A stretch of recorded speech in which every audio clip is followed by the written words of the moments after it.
இந்த வீடியோல கன்னியாகுமரி மற்றும் திருவனந்தபுரம் சைட்ஸீங்க ஜஸ்ட் 3 டேஸ்ல எப்படி எக்ஸ்ப்ளோர் பண்றதுன்னு சொல்றேன், நோட் பண்ணிக்கோங்க. நான் கன்னியாகுமரி போகணும்னு டிசைட் பண்ணேன். ஆனா எந்த சைட்ஸீங்க எப்படி போகணும்னு டீடைல் தெரியல. சோ யூடியூப்ல அகல் டிராவல் ஏஜென்சியோட கான்டாக்ட் நம்பரை எடுத்து அவங்கள கான்டாக்ட் பண்ணேன். கன்னியாகுமரி மற்றும் திருவனந்தபுரம் உள்ள சைட்ஸீங்க ஜஸ்ட் 3 டேஸ்ல சுத்தி காட்டினாங்க. அவங்களோட நம்பர் வீடியோட எண்ட்ல தர, நீங்களும் யூஸ் பண்ணிக்கோங்க. நீங்க எங்க இருந்தாலும் மார்னிங் 6 to 7 குள்ள நாகர்கோவில் வந்துருங்க. டே 1 ரூம்ல செக்இன் பண்ணி ஃப்ரெஷ் அப் ஆனதுக்கு அப்புறம் நான் போன இடம் விவேகானந்தா பாறை மற்றும் திருவள்ளுவர் சிலை தாங்க. இங்கதான் 3 கடலும் மீட் பண்ணுது. கரையில இருந்து போட்ல போறதும் அப்புறம் அந்த கிளாஸ் பிரிட்ஜ் மேல நடக்கிறதும் ஒரு தனி எக்ஸ்பீரியன்ஸ். மோஸ்ட்லி எல்லாரும் கன்னியாகுமரிக்கு சன்ரைஸ் மற்றும் சன்செட் பார்க்க தான் வருவாங்க. நான் போனது சன்செட் பார்க்க தாங்க. கடல்ல இருந்து அந்த சன்செட் பார்க்க அவ்வளவு அழகா இருந்துச்சு. அதுக்கப்புறம் நான் போனது சுசீந்திரம் டெம்பிள் தாங்க. இந்த கோவில் இந்திரன் தனது சாபம் நீங்கி உடல் தூய்மை அடைந்த இடம்னு சொல்றாங்க. அதனாலதான் இந்த கோவிலுக்கு சுசீந்திரம்னு பேர் வந்துச்சு. இந்த டெம்பிளோட மியூசிக்கல் பில்லர்ஸ் பார்க்க ரொம்ப அமேசிங்கா இருந்துச்சு. அதுக்கப்புறம் முக்கடலும் சங்கமிக்கிற தேவி பகவதி அம்மன் கோவிலுக்கு தாங்க போனேன். இந்த கோவில் 3000 வருஷம் பழமையான கோவில்னு சொல்றாங்க. இந்த கோவில்ல அம்மனோட வைரமுக்குத்தி அவ்வளவு பிரகாசமா இருக்கும். ஒரு காலத்துல கப்பல் மாலுமிகளாம் இத லைட் ஹவுஸ் நினைச்சு பாறையில மோதியதால் இங்க கிழக்கு வாசல் எப்போதுமே க்ளோசிங்ல தான் இருக்கும். இந்த கோவிலை பார்த்து முடிச்சுட்டு அடுத்ததா நான் போனது மகாத்மா காந்தி மெமோரியல். இங்க ஒவ்வொரு வருஷமும் காந்தி ஜெயந்தி அன்னைக்கு சூரிய ஒளி சரியா காந்தியோட அஸ்தி வைக்கப்பட்டிருக்கிற அந்த இடத்துல விழுற மாதிரி இதை அமைச்சிருக்காங்க. இங்கிருந்து விவேகானந்த பாறைய அழகா பார்க்கலாம். அதுக்கப்புறம் நான் போனது வட்டக்கோட்டை போர்ட்டுக்கு தாங்க. இது கன்னியாகுமரியில இருந்து 7 கிலோமீட்டர் தூரத்திலேயே இருக்கு. இந்த கோட்டை முழுக்க முழுக்க கருங்கற்களால் செஞ்சிருக்காங்க.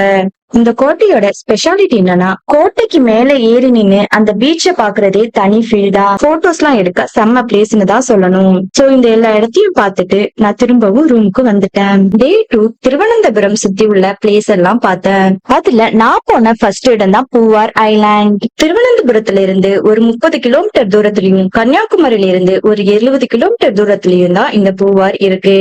இங்க மெயின் அட்ராக்ஷனே அந்த ஜிக்ஸாக் போட் ரைட் தான். ஃபாரஸ்ட் வழியா போட்ல போறது ஒரு சூப்பரான எக்ஸ்பீரியன்ஸுங்க. மரங்களுக்கு நடுவுல இருக்கிற ஒரு சின்ன பாதையில போட் போகும்போது நம்ம போட்டோஸ் எல்லாம் எடுக்கலாம். அதுக்கு அடுத்ததா 108 திவ்ய தேசங்கள்ல ஒன்றான மிகவும் பழமையான திருவட்டாறு ஆதிகேசவ பெருமாள் கோவிலுக்கு தாங்க போனேன். இங்க கோதையாறு பரளையாறுன்னு 2 நதிகளும் ஊரை சுத்தி வட்டமா ஓடுவதால் தான் இதுக்கு திருவட்டாறுன்னு பேரு வந்துச்சு. இங்க இருக்கிற 22 அடி பெருமாள் சில 16,008 சால கிராம கற்களால் செஞ்சிருக்காங்க. இதை முடிச்சுட்டு அடுத்ததா நான் போனது திருப்பரப்பு ஃபால்ஸ் தாங்க. இந்த ஃபால்ஸ்ல குளிக்கிறதுக்கு சூப்பர் ஃபன்னா இருந்துச்சு. இங்க சில்ட்ரன்ஸுக்கு ஸ்விம்மிங் பூல், விளையாடுற மாதிரி பூங்காவும் அரேஞ்ச் பண்ணிருக்காங்க. இது எல்லாத்தையுமே நான் என்ஜாய் பண்ணேன். அடுத்ததா நான் போனது ஏசியாவோட லார்ஜஸ்ட் ஹங்கிங் பிரிட்ஜான மாத்தூருக்கு தாங்க. இந்த பாலத்துக்கு மேல தண்ணி ஒரு தொட்டி மாதிரி இருக்கிறதாலதான் இதுக்கு தொட்டி பாலம்னு பேர் வந்துச்சு. மதியம் 3 மணிக்கு மேல இங்க வந்தீங்கன்னா வெயில் கம்மியா இருக்கும். அப்போ சூரியன் மறையறத நம்ம பார்க்கலாம். அதுக்கப்புறம் ஏசியாவோட லார்ஜஸ்ட் உட்டன் பேலஸ்னு சொல்லப்படுற பத்மநாதபுரம் பேலஸ்க்கு தாங்க போனேன். இந்த பேலஸ் ஃபுல்லாவே முழுக்க முழுக்க மரத்தாலே தாங்க இருக்கும். அண்ட் இந்த பேலஸ் கேரளா ஸ்டைல்ல தான் கட்டியிருக்காங்க.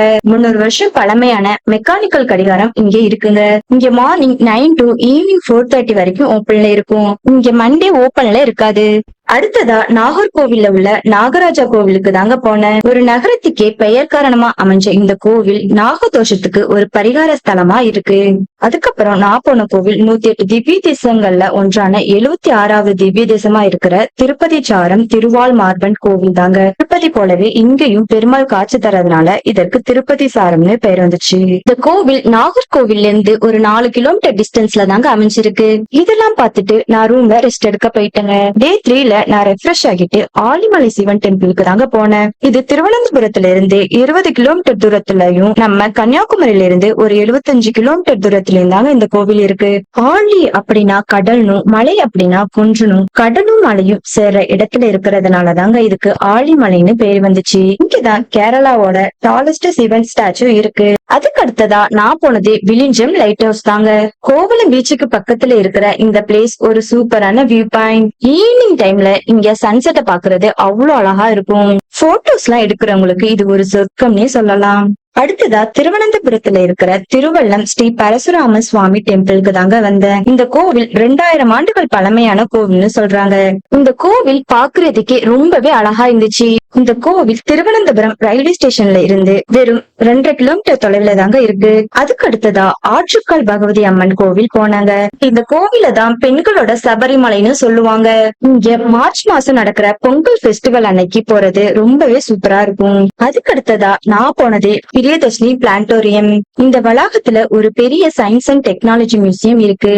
குழந்தைகளுக்கு சயின்ஸ் கத்து கொடுக்க ஒரு சூப்பரான பெஸ்ட் ஸ்பாட். அப்புறம் வெளியில ஒரு ஹம் ரேடியோ ஸ்டேஷன் மற்றும் மியூசிக்கல் ஃபவுண்டேஷன் கூட இருக்கு. நீங்க திருவனந்தபுரம் வந்தா கோவளம் பீச் போறதுக்கு முன்னாடி இந்த இடத்துக்கு கண்டிப்பா வாங்க.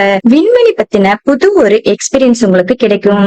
அதுக்கப்புறம் இந்தியாவிலேயே பழமையான ஜூன்னு சொல்லப்படுற திருவனந்தபுரம் ஜூக்கு தாங்க வந்தேன். இங்க வெள்ளை புலிகள், ஆப்பிரிக்கா சிங்கங்கள் மற்றும் சிறுத்தைகள், காண்டாமிருகங்கள், நீர் யானைகள், ஒட்டகச்சிவங்கி மற்றும் அனகோண்டா இந்த எல்லா அனிமல்ஸையும் பார்த்தேன். இந்தியாவிலேயே முதலா அனகோண்டா பாம்புகளை கொண்டு வந்தது இந்த ஜூல தாங்க. அதுக்கப்புறம் நைட்டியர் மியூசியம் போனாங்க. இந்த மியூசியம்ல ஒவ்வொரு பொருளுக்கும் ஒரு ஸ்டோரி இருக்குங்க. அந்த காலத்துல ராஜாக்கள் எல்லாம் எப்படி வாழ்ந்தாங்க, எந்த பொருட்கள் நாணயங்கள் எல்லாம் யூஸ் பண்ணாங்கன்னு தெரிஞ்சுக்கணும்னா இந்த Napier museum one time visit பண்ணி பாருங்க. இங்க கிரீமிஷான பார்க் அண்ட் ஜூலாம் இருக்கிறதுனால ஃபேமிலியோட ஈவினிங் டைம் ஸ்பெண்ட் பண்ண பெஸ்ட் பிளேஸ் தாங்க சொல்லணும். இது முடிச்சுட்டு அடுத்ததா பத்மநாத சுவாமி டெம்பிளுக்கு தாங்க போனேன். இது உலகத்திலே ரிச்சஸ்ட் டெம்பிள்ல ஒண்ணுன்னு சொல்றாங்க. இந்த பத்மநாத சுவாமி டெம்பிளுக்கு நீங்களும் போகணும்னு ஆசைப்படுறீங்களா? அப்போ morning 3:30 to 12 and evening 5 to 7:30 வரைக்கும் ஓபன்ல இருக்குங்க. கண்டிப்பா இந்த கோவிலுக்கு போயிட்டு வாங்க. நீங்க அந்த டெம்பிளுக்கு போயிருந்தீங்கன்னா அங்க உள்ள எக்ஸ்பீரியன்ஸ் எப்படி இருந்துச்சுன்னு கமெண்ட் பாக்ஸ்ல சொல்லுங்க, நானும் தெரிஞ்சுக்கிறேன். இந்த பேக்கேஜ்ல car, room, driver allowance, permit, pickup and டிராப்னு எல்லாமே இன்க்ளூட் ஆகும். இந்த பேக்கேஜ அகல் டிராவல் ஏஜென்சி கிட்ட இருந்து தாங்க எடுத்தேன். அவங்களோட நம்பரை டிஸ்பிளேலயும் டிஸ்கிரிப்ஷன்லயும் தர, நீங்களும் நோட் பண்ணிக்கோங்க.